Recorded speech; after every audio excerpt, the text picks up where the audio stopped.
बिस्मिल्लाहिर्रहमानिर्रहीम। अस्सलाम वालेकुम। बानिको से साहिबा से किसी ने पूछा कि आप में और हज़रत वासिफ़ अली वासिफ़ साहब में कौन सा फ़र्क है।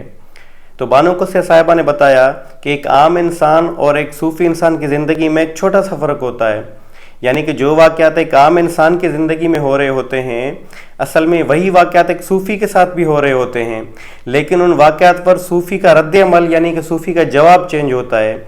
यानी सूफ़ी अल्लाह ताला की मंशा के मुताबिक जवाब देता है।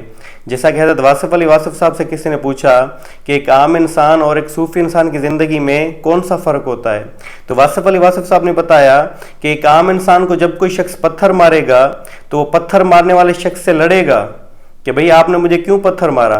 लेकिन वही पत्थर मारने वाला शख्स जब किसी सूफ़ी इंसान को पत्थर मारेगा तो सूफ़ी इंसान उस पत्थर मारने वाले शख्स से लड़ने के बजाय अल्लाह ताला से रुजू करेगा। वो अल्लाह ताला से अपनी गलतियों की माफ़ी मांगेगा। वो अल्लाह ताला से कहेगा कि अल्लाह ताला ज़रूर मुझसे कोई मेजर गलती हुई है, ये पत्थर आकर मुझे लगा है।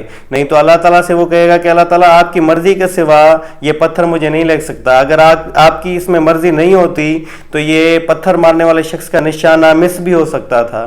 तो लिहाजा आज हमें पता चला कि एक आम इंसान और एक सूफ़ी इंसान की ज़िंदगी में ये फ़र्क होता है कि सूफ़ी इंसान का जवाब जो है वाक़यात पर रद्द अमल उसका चेंज होता है।